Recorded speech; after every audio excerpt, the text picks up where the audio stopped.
오늘 귀한 찬양으로 하나님 앞에 영광을 돌린 우리 찬양대 찬양에 따라서 주 예수밖에는 없네.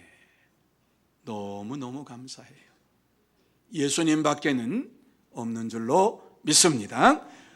오늘 하나님 앞에 나와서 예배를 드리는 여러분 모두 다 오직 예수님밖에는 없습니다 하는 이러한 믿음의 고백을 가지고 이 시간 하나님 앞에 예배를 드리고 하나님 주시는 은혜와 사랑과 축복을 받아 누리고 또 의의 옷을 입는 복된 시간이 되시기를 예수님의 이름으로 축복합니다.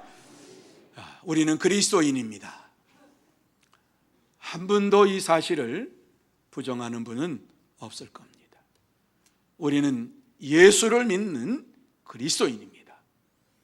여러분, 그리스도인이라고 하면 우리는 이 땅에 살면서 분명한 의식을 가지고 살아야 됩니다. 내가 예수 그리스도의 사람입니다. 내가 하나님의 사람입니다. 이러한 의식을 가지고 살아가야 됩니다. 오늘 이 시간도 여러분이 내가 그리스도인입니다 하는 고백이 있기를 바랍니다. 여러분, 그리스도인에게는 두 가지 시민권이 있습니다. 이 세상 나라의 시민권이 있고 하나님 나라의 시민권이 있습니다. 그래서 이러한 자들을 가르쳐서 무엇이라고 얘기하느냐? 이중국적자라고 얘기합니다. 우리나라는 이중국적을 허용하지 않습니다. 그런데 예수 믿는 저와 여러분들은 이 세상에 대한민국의 시민권을 가질 뿐만 아니라 하나님 나라의 시민권을 가지고 살고 있는 이중국적자입니다. 자, 그런데 이렇게 살다 보니까 혼돈이 옵니다. 세상을 따라 살아야 되는 것인지 하나님 나라의 법에 따라 살아야 되는지 혼돈이 올 때가 있습니다. 세상에 사는 그리스도인으로서 우리가 어떻게 살아야 되는가 하는 것은 굉장히 중요한 일입니다. 특별히 오늘 이 말씀을 보면서 그리스도인으로서의 물질관이 분명히 우리 속에 새겨져야만 됩니다. 그리스도인으로서 어떻게 물질을 사용하는가, 하나님 나라의 시민으로서 물질을 어떻게 관리하고 사용해야 하는가 하는 것이 저와 여러분에게 분명하게 있어야만 됩니다. 물질이 뭡니까? 왜 물질을 하나님께서 우리에게 주셨습니까? 이런 질문에 대한 대답이 우리의 심령 속에 있어야 합니다. 그래서 오늘 예수님께서는 이 본문의 말씀을 우리에게 주시면서 이 세상과 하나님 나라의 이 시민권으로 사는 이러한 자들에게 그리스도인으로서 어떠한 물질관을, 재물관을 가지고 살아야 하는가 하는 것을 분명하게 말씀해 주셨습니다. 그래서 이 시간 본문의 말씀을 살펴보면서 그리스도인으로서 재물을 어떻게 생각해야 하는가 하는 것을 나누고 은혜를 받고 물질관이 변하는 시간이 되시기를 예수님의 이름으로 축원합니다. 자, 그러면 그리스도인으로서 재물에 대해서 어떻게 생각해야 하느냐? 제일 먼저 이 말씀 속에서 보면 재물을 바르게 사용해야 한다 이렇게 말씀하고 있어요. 재물을 바르게 사용하라고 말씀을 주고 있어요. 자, 19절과 20절 말씀입니다. 자, 19절과 20절 말씀 우리 같이 한 목소리로 읽어봅니다. 너희를 위하여 보물을 땅에 쌓아두지 말라. 거기는 좀과 동록이 해하며 도둑이 구멍을 뚫고 도둑질하느니라. 오직 너희를 위하여 보물을 하늘에 쌓아두라. 거기는 좀이나 동록이 해하지 못하며 도둑이 구멍을 뚫지도 못하고 도둑질도 못하느니라. 아멘. 여러분, 이 말씀의 의미가 무엇인가 하는 것을 잘 보세요. 진짜 그리스도인이라고 하면은 재물을 이 땅에 쌓아두는 자가 아니라 하나님의 나라에 쌓아두는 자다, 이렇게 우리에게 말씀을 해주고 있습니다. 진짜 그리스도인이냐? 보물을 하나님의 나라에 쌓아두라, 주님께서 말씀합니다. 왜요? 이 땅에 보물을 쌓아두면 이 보물이 좀이 나고 동록이 나고 도둑이 찾아와서 이것을 가져가는 이러한 일이 벌어지지만, 하나님 나라에 우리의 보물을 두면 절대로 이것을 누구도 빼앗아갈 자가 없다라고 말씀하고 있습니다.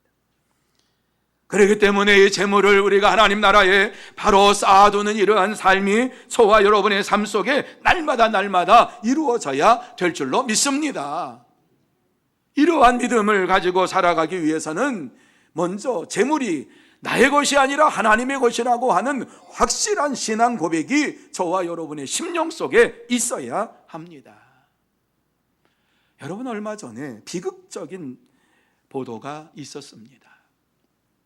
모녀 실종 사건, 나중에는 모녀 살인 사건으로 변화됐지요. 40대의 어머니와 10대의 딸이 동시에 사라져 버렸습니다. 그래서 신고가 들어가서 경찰에서 조사를 하기 시작했습니다. 범인을 잡고 보니까 그 동네에 청년 넷이서 음모를 해가지고 이 모녀를 살해한 것이었습니다. 살해 동기는 아주 단순했습니다. 그것은 이 모녀가 사랑하는 남편과 사랑하는 이 아버지를 얼마 전에 교통사고로 잃어버렸습니다. 먼저 보냈습니다. 그런데 보험금으로 2억 5천만 원이 들어왔다고 하는 이 소식이 마을이 작다 보니까 다 알게 되었습니다. 흑심을 품은 이 네 청년이 그 집에 2억 5천이 있더라라고 하는 소식을 듣고서 그것을 우리가 가짜 이렇게 해가지고 이 두 모녀를 유괴해가지고 협박을 해가지고 은행 가서 그 돈 다 찾아가지고, 그러고서 결국에는 이 두 모녀를 죽이고 암매장했습니다. 여러분, 끔찍한 일입니다. 왜 이러한 일이 일어났는가? 여러분 생각을 해보세요. 그 집에 2억 5천이라고 하는 돈이 없었다라고 하면 그런 일이 없었을 것인데, 재물이라고 하는 것은 이와 같이 좀과 동록이 생기게 되어 있고 도둑이 들어오게 되어 있는 것입니다. 그래서 도둑과 강도들이 제일 원하는 것이 재물이지요. 그래서 이 재물을 어떻게 하면은 더 많이 가질 것인가, 다른 사람의 것을 탈취하기 위해서 그렇게 힘을 쓰는 것을 보게 됩니다. 이러한 재물이 우리에게 진정한 행복을 가져다주는 도구라고 여러분 생각하십니까? 강도들이 좋아하는 이러한 좋은 것을 이 땅에 쌓아두면서 이것이 우리의 행복을 가져다 줄 것이라고 하는 이러한 마음을 가지고 살아갑니까? 그렇다고 하면은 우리가 좀 무엇인가 잘못 생각하고 있는 것 아닌지요? 참된 그리스도인의 삶을 살기 위해서 예수님께서는 이 땅에 재물을 쌓아두지 말고 이 땅에 하나님의 나라에 보물을 쌓아두라고 우리에게 말씀을 해주고 있습니다. 하늘에 쌓아둔 재물은 안전하고 영원하다 말씀합니다. 그래서 예수님께서는 수도 없이 이렇게 말씀을 하셨습니다. 그런데 이 말씀에 따라서 순종하는 사람들은 극히 작습니다. 왜 그럴까요? 하나님의 말씀이 능력이 없어서 그럴까요? 하나님의 말씀이 저들에게 나타나지 않아서 그럴까요? 하나님의 나라에 대해서 하나님께서 말씀하신 것을 진정으로 순종하며 살아가는 참된 그리스도인이라고 하면 이 말씀에 대해서 귀를 기울이면서 이 땅에서 생활해야 되는 것이 당연한 것이지요. 그런데 왜 하나님께서 이와 같이 예수님께서 말씀하신 대로 하늘에 보물을 쌓아두라고 하는 이 말씀에 대하여서 순종하지 아니하고 이 땅에서 살아가는 이유가 무엇입니까? 오늘도 주님께서는 우리에게 보물을 하늘에 쌓아두라고 말씀합니다. 그러면서 마태복음 19장 21절에 보면은 이렇게 우리에게 어떻게 하는 것이 하늘에 보물을 쌓아두는 것이냐 하는 것을 말씀해 주고 있지요. 같이 한 목소리로 한번 읽습니다. 내 소유를 팔아 가난한 자들에게 주라. 그리하면 하늘에서 보화가 내게 있으리라. 아멘. 여러분, 이 말씀에 보면은 우리가 하나님의 나라의 보화를 어떻게 쌓아두느냐 하는 것을 예수님께서 구체적으로 말씀했는데, 가난한 자들에게 나누어 주라. 그러면 그것이 하늘에 쌓아 놓는 것이다, 이렇게 말씀을 합니다. 뿐만 아니라 누가복음 12장 33절에도 이렇게 말씀합니다. 같이 읽습니다. 너희 소유를 팔아 구제하여 낡아지지 아니하는 배낭을 만들라. 곧 하늘에 둔 바 다함이 없는 보물이니, 이렇게 말씀합니다. 구제하는 것이 하나님의 나라의 보물을 쌓아놓는 것이라고 우리에게 말씀을 해주고 있습니다. 그래요, 여러분, 우리가 가난한 자들에게 이와 같이 나누어 주고 구제하는 이러한 모든 일들은 이 땅에서 사라져버리는 것이 아니라 하나님께서 그것을 기억하시고 하나님께서 받으시면서 창고에 차곡차곡 챙겨 놓으시고 하늘의 상급으로 채워주시겠다고 약속하셨어요. 그러면서 우리에게 주신 말씀이 무엇입니까? 하나님께 드리는 이러한 모든 것이, 이 구제와 가난을 나누어 주는 것이 향기로운 제사요 제물이다, 이 말씀을 해주셨어요. 히브리서 13장 16절 말씀 우리 같이 한번 마음에 새기면서 읽습니다. 시작. 오직 선을 행함과 서로 나누어 주기를 잊지 말라. 하나님은 이 같은 제사를 기뻐하시느니라. 믿으시면 아멘. 여러분, 하나님께서 이렇게 예배드리는 것도 기뻐하십니다. 이렇게 모여서 한자리에서 하나님께 영광 돌리는 것도 기뻐하십니다. 그런데 하나님께서 기뻐하시는 것 또 한 가지가 있는데, 그것이 무엇입니까? 선을 행하고 구제하는 이러한 것이 하나님이 기뻐하시는 제사다, 이렇게 말씀을 해주고 있습니다.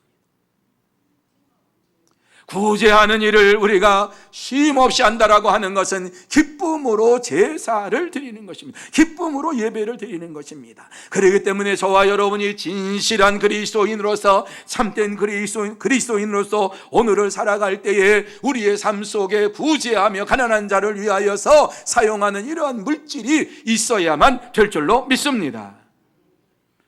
장로교의 기초를 세운 요한 칼빈은 이렇게 말했습니다. 그는 목회자요, 신학자요, 정치가였습니다. 제네베시의 시장으로서, 목사로서, 신학자로서 이와 같이 활동을 했던 사람입니다. 그리고 장로교의 기초를 세우기 위해서 기독교 강요라고 하는 아주 위대한 책을 저술을 했습니다. 그가 말하기를, 이 세상에서 행복을 추구하는 자들은 하늘 가는 길을 포기한 자들이다, 이렇게 말했습니다. 세상의 행복이 제일인 줄 알고 살아가는 이러한 자들은 하늘 가는 것을 포기한 자들이다. 이것을 조금 적용해서 말씀을 드리면은, 이 세상에 사용하는 재물과 이 세상의 것을 추구하는 자들은 하늘 가는 길을 포기한 자다, 이런 말이지요. 그렇습니다. 하늘을 사모하는 자들은 하나님의 나라의 보화를 쌓아두는 이러한 일에 힘쓰고 힘쓰는 삶을 살아가게 되는 것입니다. 하나님 나라의 보물을 쌓아둘 때에 하나님께서는 저와 여러분의 그 모든 것을 보시고 칭찬하시고 하늘의 상급으로 면류관으로 채워주시는 분이십니다. 그러므로 이 땅에 사는 동안에 저와 여러분이 주님께서 말씀하신 대로 하늘의 보물을 쌓아두며 또 이 땅에서 하나님이 주시는 은혜와 축복 가운데 살아가는 복된 성도 여러분들이 다 되시기를 예수님의 이름으로 축복합니다. 두 번째로, 재물의 중요성을 알아라, 이렇게 우리에게 말씀을 해주고 있습니다. 여러분, 재물이 얼마나 중요한가 하는 것을 우리가 알아야 되지요. 그래서 예수님께서는 21절 말씀에 무엇이라고 말씀합니까? 내 보물 있는 그곳에는 내 마음도 있느니라, 이렇게 말씀을 해주고 있어요. 내 보물이 있는 곳에, 그곳에 내 마음도 있느니라. 재물이 있는 곳에 마음이 있다라고 하는 것은 그만큼 우리 인생에게 중요하다 하는 이러한 말씀입니다. 그래서 하나님께서 우리 인생들을 이 땅에 살아가는 동안에 물질의 축복을 허락하시고 은혜를 내려주셨어요. 아브라함도 그렇고 이삭도 그렇고 야곱도 그렇고 믿음의 후손들을 보면은 하나님께서 그들을 통해서 어떠한 은혜와 축복을 내려주셨는가, 하나님을 경외하며 살기로 다짐하고 결단을 하니까 하나님께서 그들에게 놀라운 은혜와 축복으로 채워주시는데, 이 세상에서 물질에 궁핍함이 없이 채워주시는 이러한 역사가 일어났습니다.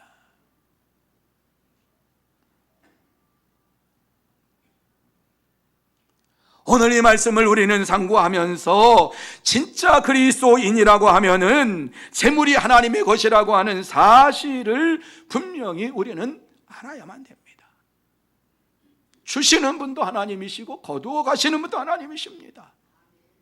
그래서 바울 사도는 로마서 11장 36절에 분명하게 우리에게 말씀해 주고 있지요. 마음에 새기면서 같이 읽습니다. 이는 만물이 주에게서 나오고 주로 말미암고 주에게로 돌아갑니다. 그에게 영광이 세세에 있을지어다. 아멘. 그렇습니다, 여러분. 왜 우리에게 재물을 주셨는가, 물질을 주셨는가, 만물을 주셨는가? 그것은 하나님께서 영광을 받으시기 위해서 우리에게 주셨다라고 말씀하고 있습니다. 여러분, 어떠한 사람이든지 간에 그 사람의 인격과 신앙을 알아보기 위해서는요, 그분의 재물관이 어떠한가 하는 것을 보면은 쉽게 알 수 있습니다. 그분이 신앙 생활을 어떻게 하고 있나, 신앙 인격이 어떠한 건가, 그가 어떻게 물질을 사용하는가 하는 것을 보면은 그 사람이 어떠한 신앙 생활을 하고 있는가 하는 것을 금방 우리는 알게 됩니다. 예수님께서도 오늘 우리에게 이와 같이 재물에 대해서, 보물에 대해서 말씀을 해주시는 것은 이와 같이 네가 어떻게 보물을 사용하나, 재물을 사용하냐에 따라서 너의 신앙 인격이 그곳에 드러나 있다라고 하는 사실을 우리에게 말씀해주고 있습니다. 그래서 우리 예수님께서 재물의 중요함을 말씀하시면서 22절에 보면은 눈은 몸의 등불이니 그러므로 내 눈이 성하면 온 몸이 밝을 것이요 눈이 나쁘면 온 몸이 어두울 것이니, 이렇게 말씀을 했어요. 재물에 대해서 말씀하시다 갑자기 눈에 대해서 말씀을 하는 것이지요. 눈이 성하면, 여러분, 물질에 대한 눈이 성하면은 밝은 세상을 보게 되고, 눈이 어두우면 암흑 천지가 되게 될 것이다. 이 말씀을 왜 여기에서 하고 계십니까? 재물을 가지고 어떻게 사용하느냐, 하나님께서 말씀하신 대로 구제와 가난한 자들을 위해서 나누어 줄 때에 너의 삶 속에서 빛된 삶이, 영광의 삶이 나타나게 될 것이고, 그렇지 아니하면 어두움의 삶으로 갈 것이다. 이렇게 말씀하고 있는 거예요. 이 말씀을 주시는 것은 그냥 의미 없이 주시는 말씀이 아니에요. 다시 말씀드려서 이 땅에 사는 동안에 재물에 집착해서 사는 자가 아니라 하나님을 의지하고 사는 자가 되라, 이렇게 우리에게 말씀해 주고 있는 것입니다. 여러분, 하나님을 의지하면서 밝은 마음의 눈을 가진다고 하는 거, 어떻게 해야지만 그러한 것을 가질 수 있습니까? 잠언에 보면은 잠언 7장 2절에 우리에게 말씀합니다. 내 계명을 지켜 살며 내 법을 내 눈동자처럼 지키라, 이렇게 말씀합니다. 이 땅에 사는 동안에 하나도 버릴 하나님의 말씀이 없는 것입니다. 하나님의 말씀을 가지고 있느냐, 그 말씀을 지키는데 어떻게 지키느냐, 눈동자를 우리가 지키는 것처럼 지키는 자가 되라, 이렇게 말씀을 해주고 있습니다. 예루살렘 교회 성도들은 그렇게 살았습니다. 예수 그리스도를 믿고 난 이후에 그들의 삶의 변화가 일어났는데, 인생의 변화가 일어나게 되었고, 그들의 물질관이 변화가 되었습니다. 어떻게 이러한 변화가 일어났습니까? 사도들이 예수 그리스도의 죽으심과 부활하심과 승천하심을 확실히 믿고 성령의 충만함 받고 그들에게 복음을 전했을 때에, 그들이 예수의 부활의 메시지를 듣고서 큰 은혜를 받고 물질에 자유로워졌습니다. 그래서 자기가 가지고 있는 물질을 이웃을 위해서 사용하기 시작했습니다. 가난한 자를 위해서 사용하기 시작했습니다. 그래서 예루살렘 교회는 무엇이라고 사도행전에 말씀을 합니까? 하나님의 은혜가 충만하고 사랑이 충만하고 가난한 자가 없었더라, 이렇게 말씀하면서 이 구제하는 이러한 삶을 통해서 하나님의 놀라운 역사가 일어난 것을 우리에게 말씀해 주고 있습니다. 만약에 이러한 삶이 우리에게 없다라고 하면 23절에 예수님께서는 내게 있는 빛이 어두우면 그 어두움이 얼마나 더하겠느냐, 이 말씀을 합니다. 이 말씀을 우리가 잘 이해해야 됩니다. 너에게 있는 빛이 어두워지면 하나님을 향한 이와 같이 말씀에 순종하는 삶이 사라지고 재물에 대해서 어떻게 하면 하나님의 나라의 부활을 쌓을 것인가, 이러한 것이 너의 마음속에 어두워지면 그 어두움이 얼마나 더하겠는가. 이 땅에서는 어두움으로 인하여 살 수가 없다라고 하는 이러한 말씀을 해주고 있는 겁니다. 재물의 눈이 어두워져서 인색하게 살면 그의 삶 전체가 어두움에 처할 것이라고 하는 말씀을 주십니다. 여러분, 그렇습니다. 우리가 이 땅에 사는 동안에 세상적인 물질관을 가지고 살면은 점점점 우리의 마음이 강팍해지고 어두워지는 게 되어 있습니다. 그러므로 저와 여러분이 이 땅에 사는 동안에 이러한 마음의 어두움을 물리치기 위해서는 야고보서에 보면은 탐심을 버리라고 말씀을 합니다. 그래요, 탐심을 물리치는 삶이 저와 여러분의 삶 속에 이루어져야 될 줄로 믿습니다. 성경에 보세요. 이 탐심으로 인하여서 아담으로부터 시작해서 가룟 유다까지 범죄하고 주님의 곁을 떠났어요. 참된 그리스도인들은 탐심보다도 자신의 영적인 상태에 더 가치를 두어야 합니다.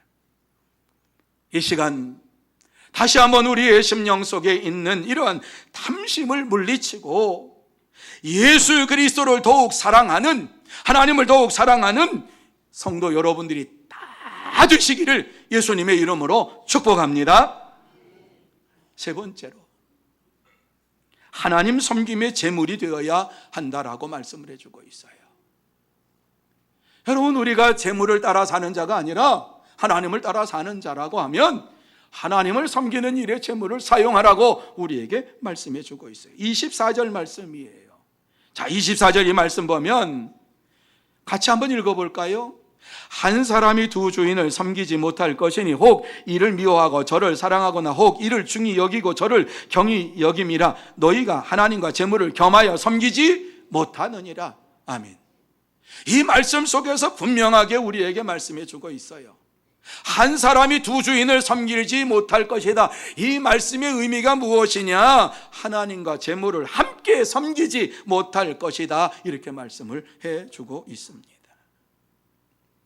우리가 예수님을 믿기 전에는, 아니 예수님을 인격적으로 우리가 마음속에 영접하기 전에는 제물이 하나님이었습니다. 하지만 예수님을 인격적으로 마음속에 믿고 그를 의지하며 살아갈 때에 하나님이 우리의 모든 것이 되었습니다. 그렇기 때문에 이 땅에 사는 동안에 오직 예수 그리스도밖에는 없습니다. 주님밖에는 없습니다. 이러한 믿음을 가지고 살게 되었습니다. 그렇기 때문에 재물을 하나님을 섬기는데 사용해야만 하는 것입니다. 누가복음에 보면, 누가복음 19장에 보면 우리가 너무 잘 아는 삭개오가 나타납니다. 그는 키도 작고 외모도 별 볼 일 없었고 볼품이 없는 이러한 사람이었습니다. 하지만 그에게 한 가지 장점이 있었습니다. 부자였습니다. 돈을 아주 무섭게 벌어들이는 이러한 자였습니다. 그래서 그는 세상 사람들이 자기를 매국노라고 얘기하고 자기를 상대도 하지도 않아주고 뿐만 아니라 아주 업신여기는 이러한 죄인이라고까지 얘기를 합니다. 다 알고 있습니다. 그래서 이 세상 사람들에게, 그 당시 살고 있는 유대 사람들에게 복수를 하기 위해서, 그래 너희들이 나를 그러냐, 내가 그러면은 이제 돈을 모아가지고 너희들에게 본때를 보여주겠다, 쉽게 말하면 그런 겁니다. 그래서 자기가 돈을 가져야만이 이 세상에서 행사할 수가 있겠구나, 오라 그러면 오고 가라 그러면 가고, 세리장이었기 때문에 세금을 문제를 가지고서 이렇게 저렇게 하면은 그 세금 문제 때문에 어떤 사람이 그에게 대들 수가 있습니까? 아주 높은 위치에 있었습니다. 그런데 이렇게 사람들이 모질게 죄인이라 그러고 매국노라 그러고 저거는 사람도 아니라 그러고 별의별 소리를 다 해도 그는 돈을 모으는 데 있어서 최선을 다했습니다. 지독하게 세금을 걷어들이고, 로마 정부에서 10을 걷어들이라고 하면 100을 걷어들여가지고 90은 자기가 갖고 10만 보내더니 정부에 올려버리고, 이러한 일들이 벌어졌어요. 부정부패를 많이 했어요. 그게 조금도 그에게는 죄의식이 없었습니다. 죄책감이 없었습니다. 하지만 그렇게 살다 보니까는 그에게 외로움이 찾아왔습니다. 저는 돈을 많이 갖지를 못해가지고 돈을 많이 가지신 분들은 이 외로움이 있나 봐요. 그게 찾아오나 봐요. 그 돈을 많이 가졌는데, 그런데 재물을 많이 가졌는데 이 삭개오의 마음에 흡족함이 없어요. 외로움이 찾아오니까 누구도 친구가 되어주지 아니하니까 예수님을 만나고 싶은 이러한 마음이 생겼어요. 그분은 도대체 어떤 분인가 궁금증이 생겨서 예수님을 만나기 위해서 나무 위로 올라갔다가 그곳에서 예수님을 만나게 되었지요. 그리고 삭개오야 놀래가지고 내려와서 예수님 부르시니까, 그리고 예수님을 자기 집으로 영접하시면서 무엇이라고 그가 고백합니까? 주여 보시옵소서, 내 소유의 절반을 가난한 자들에게 주겠사오며 만일 누구의 것을 속여 빼앗은 일이 있으면 내 갑절이나 갚겠나이다. 이렇게 삭개오가 고백을 했어요. 여러분, 삭개오는 이러한 마음을 한 번도 가진 적이 없어요. 그렇게 살고 싶지도 않았어요. 세상 사람들이 자기를 무시하니까 재물을 가지고 세상 사람들에게, 자 봐라, 너희들이 없는 건 내가 있는데 너는 내가 오라 그러면 오는 거고 가라 그러면 가는 거야. 그리고 세금 문제 가지고 이와 같이 얘기하면 꼼짝달싹 못하는 이러한 행동을 했던 사람이에요. 그런데 그가 가지고 있는 재물관, 물질관이 예수님을 만나고 나서 바뀌어버렸어요. 예수님 뭐라 그랬나요? 예수님이 너에 있는 물질 바치라 그랬나요? 아니에요. 예수님을 인격적으로 만나고 나니까 자기의 재산의 반을 가난한 자에게 나누어 주고, 혹시 자기가 부정부패해가지고 잘못 걷어들인 이러한 세금이 있으면 그 세금을 내 갑절이나 내가 갚아주겠다. 여러분, 그렇게 갚아주고 나면 빈털털이 될 것 같아요. 왜? 너무 많으니까. 주님을 만나고 보니까 그렇게 바득바득 모았던 재물이 아무것도 아니었어요. 예수 그리스도 비교할 수가 없었어요. 재물을 위해서 살아왔던 인생이 아까웠어요. 그래서 이제부터는 예수님만 위해 살겠습니다. 그럼 자기의 재물을 확 풀어버렸어요. 이제부터는 예수님만을 위해서 살겠습니다. 이렇게 고백하면서 자기의 재물을 주님의 영광을 위해서 사용을 했어요. 더 이상 재물을 위해서 자기의 삶을 드릴 이유가 없어졌어요. 이제부터는 주님을 위해서 살면서 주님을 위해서 재물을 사용하기로 결단하고 행동으로 옮겼어요. 사랑하는 성도 여러분, 우리에게도 얼마든지 있을 수 있는 일입니다. 주님을 인격적으로 만날 때에 우리의 재물관이 달라집니다. 하나님을 더 중요하게 생각하는 이러한 믿음의 삶을 살아가게 될 줄로 믿습니다. 중요한 것은 예수 그리스도를 인격적으로 만나야만 됩니다. 예수님을 만날 때에 주 예수보다 귀한 것은 없네, 이렇게 찬양하면서 하나님 앞에 영광을 돌리는 참된 그리스도인이 될 수가 있습니다. 오늘 이 자리에 참여한 여러분 모두 다 예수 그리스도를 인격적으로 만나고 예수님께서 말씀하신 대로 순종하면서 이 땅에서 가치 있는 인생을 살아가고 영생의 축복을 받는 복된 자리 다 되시기를 예수님의 이름으로 축원합니다. 예수님은 오늘 우리에게 말씀하셨어요. 보물을 하늘에 쌓아두라. 이것이 저와 여러분이 추구해야 할 그리스도인의 재물관입니다. 세상과 하나님 사이에서 머뭇거리지 마시기 바랍니다. 세상이 좋으면 물질을 선택하시고 하나님이 좋으면 하나님을 선택하면서 하나님만 믿습니다, 하나님만 의지합니다 달려가는 발걸음이 되시기를 바랍니다. 여호수아 24장에 보면 이스라엘 백성들이 하나님의 은혜로 가나안 땅에 정착을 해서 안정된 생활을 하게 되었습니다. 그러다 보니까 좋은 게 좋은 거라고 하는 의식이 들어와서, 생각이 들어서 하나님께서 여기까지 인도해 주신 것 참 감사합니다. 그리고 가나안 땅에 들어가서 보니까 그들도 잘 살고 있어요. 도대체 뭐야 이거? 이방 우상을 섬기면 잘 살고, 야 이것도 섬기자, 이렇게 마음 먹고 하나님도 섬기고 이방 우상도 섬기면서 살았어요. 이러한 자들에게 여호수아가 무엇이라고 말합니까? 들어보세요. 이렇게 그들에게 선포하고 있어요. 만일 여호와를 섬기는 것이 너희에게 좋지 않게 보이거든 너희 조상들이 강 저쪽에서 섬기던 신들이든지 또는 너희가 거주하는 땅에 있는 아모리 족속의 신들이든지 너희가 섬길 자를 오늘 택하라. 오직 나와 내 집은 여호와를 섬기겠노라. 이렇게 이스라엘 백성들에게 선포했어요.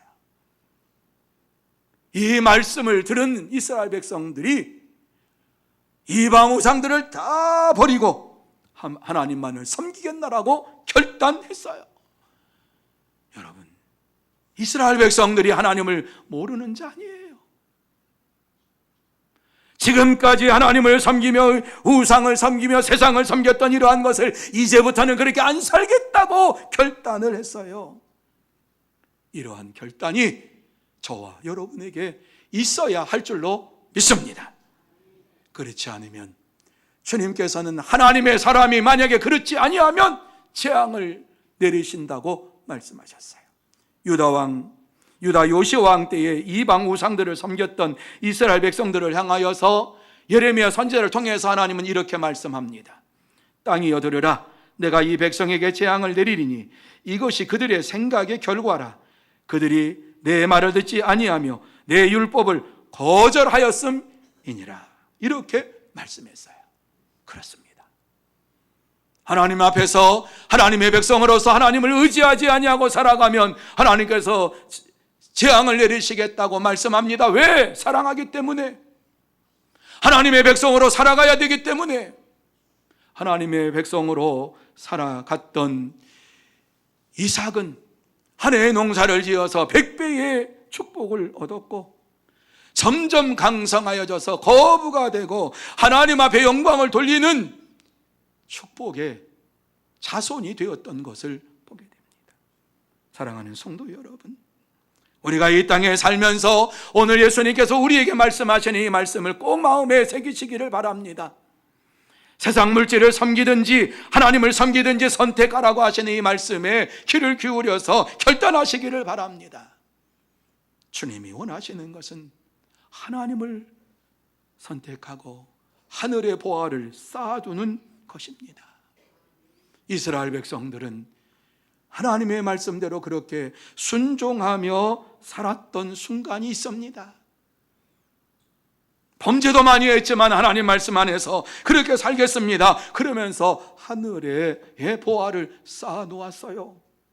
추수감사절의 근거인 수장절이 되면은 모든 오곡백과를 다 모아가지고 창고에 두면서 하나님의 말씀대로 하나님 앞에 영광을 돌렸던 이러한 백성들의 모습이 있어요. 하나님께서 그들에게 무엇이라고 명령하셨습니까? 내 토지에 처음 거둔 열매에 가장 좋은 것을 가져다가 너희 하나님 여호와의 전에 드릴지니라. 이 말씀을 듣고 그들은 수장절을 지키면서 하나님 앞에 영광을 돌리고 하나님께서 그들에게 주시는 은혜와 복으로 모든 것들을 감사하면서 나아갔어요. 오늘 이 말씀을 다시 한번 마음속에 새기시기를 바랍니다. 우리 예수님께서는 하늘의 보화를 쌓아두라고 말씀을 합니다. 하나님께서 저와 여러분에게 가장 좋은 곳으로 세워주시는 분이라고 믿을진데, 하늘의 보화를 쌓아두면서 이 땅에서 하나님이 주시는 풍성한 은혜와 복을 받아 누리고 하나님께 영광을 돌리는 성도 여러분들이 다 되시기를 예수님의 이름으로 축복합니다. 기도하십시다. 거룩하신 하나님 아버지,